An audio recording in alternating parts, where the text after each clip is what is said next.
Coach, first of all, how's the blood pressure doing? Calming down a little bit at the end of that one? Yapus. I don't know what just happened. Yeah. I'll tell you what happened in the fourth quarter was a lot of free throws. Yes, for your club. Yes, it was. I've talked about this a few times on the broadcast. People watching might think I'm a broken record at this point, but haven't normally seen no field goals made in the fourth quarter or any quarter. But you guys were 16 of 21 from the free throw line. All of your points coming from the free throw line in the fourth. Yeah. What were you trying to tell your team, staying calm and composed in those type of moments? Well, you first off, try to remain calm yourself, because if you get to be a raving lunatic on the sidelines, that doesn't help matters too much. I try to do a little better at that myself. This is a pretty composed team overall. We make mistakes, but generally it's not because we're going.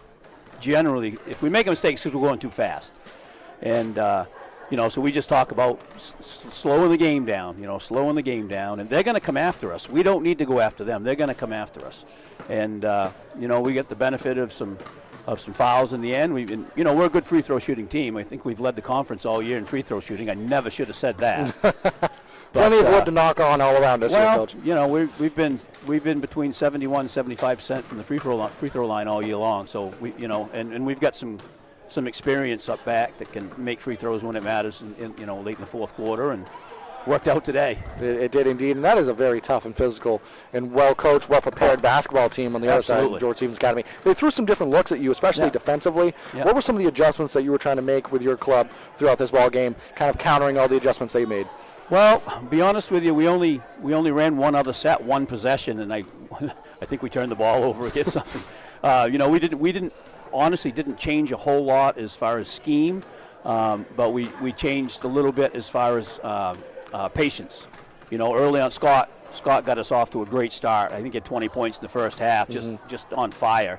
And that obviously that helps tremendously, especially confidence level at home.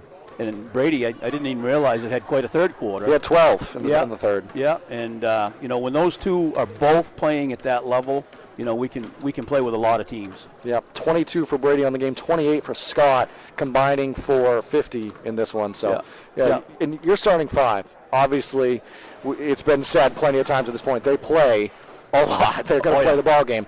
But a testament to your crew probably that maybe even outside of Brady and Scott, you've got guys like Ben Higgins stepping up late in the fourth quarter. Noah Kane knocking down a couple free throws in the fourth quarter. Multiple people being able to step up in big spots, make plays for you guys. And again, Scott and Brady get all the attention. Don't let 2 get it. Don't let 34 get it. But if they're going to foul us, we're pretty confident with really any of those guys on the line in the fourth quarter. Obviously, you probably want Scott and Brady to have the ball in their hand a lot. But if you watch us shoot free throws in practice, we have a couple of little games that we play to try to make it competitive.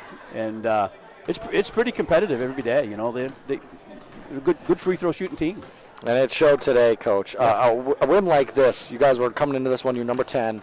Where does a win like this have you guys, later in the season? You're now thinking of possibly closing out for a home prelim game if you can handle business the rest of the year. That's been the goal all along, is to try to get a home prelim. We had no visions that we were going to be a top 4 team.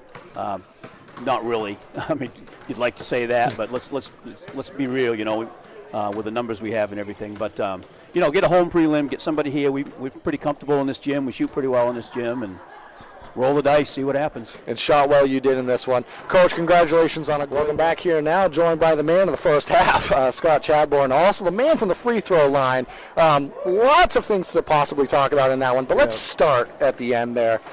First time I've seen this in quite a while. No shots were made from the floor for you guys in the fourth quarter. It was all free throws. That's crazy. I had you down for 16 of 21 in the fourth quarter alone from the free throw line as a team. You had a big part of that. What was the mindset each time you stepped to the line there? Lead got down to as low as 2 down the stretch of that fourth quarter. What was the mindset for you and your team? Well, GSA, they're a very quick team, very good at being quick and pressing. So we knew at the end of the game there was going to be no gimmies. Like, they were going to come at us, and we're going to have to knock down those. So it's just kind of getting the nerves out. Just, it's just you in the hoop. You just got to get rid of the nerves. Speaking of you in the hoop, you were seeing the hoop very well in that first half. You had 20 points in the first half alone. Looking at your box total here, you had 5 threes. When did you know that this might be one of those days where you were feeling it a little bit? First shot first shot felt good. So then, once you see a couple go through, it's just you just don't think, you just go for it. Yeah. And it's so nice seeing them go down that early in the game. Yeah, it certainly helps the confidence. One thing that was a struggle in that first half for you guys was the rebounding game against a quality George Stevens team. But the second half, it improved a lot. What was the conversation like with your team trying to correct that and going into the second half? It's just getting low on the box outs. Like, we're outsized, against every single team. Like, we do not have any height, so it's just getting low on those box outs and, jumping for the rebounds, not letting it just come to you. Well, a quality win for you guys. Yeah. Coming into this one, you were 7-6. You were seated at number 10. A win like this could go a long way in putting you guys possibly at a home prelim. Where does a win like this late in a season have you guys feeling confidence-wise? I mean, it's great. Like, this is one of the better teams on our schedule. So to be able to get this one late, like they got us pretty good up there, and it was after a long stretch for us. So to kind of get the ball rolling again, like we've had some tough games, so to get a good win like that, it's just only up from here. Well, all smiles for you, Scott. We love it. Thank you so much for joining us. The second half here, Brady Gaw, and really what a third quarter of action. You had 22 in the ball game, 13 of which came in that third quarter. Coming out, I mean, obviously you had a nice first half too, but really taking it over in the third quarter. What was your mindset heading into the start of the second half? I struggled the first half, and Scott was hitting, and it's hard to just go crazy the whole game like Scott was in the first half, so I knew I had to step it up and score some points for our team. Being the primary ball handler against a team that's very aggressive on the perimeter, they play very well. They have a couple of the league leaders in steals. What were you trying to do to set the offense and keep the tempo going in the half court? Just break the press quickly and make some quick passes, swing the ball around, and find the open man. Yeah, you had a nice game overall. I talked to Scott. I'm not sure if you heard me, but 16 of 21 as a team in the fourth quarter from the free throw line.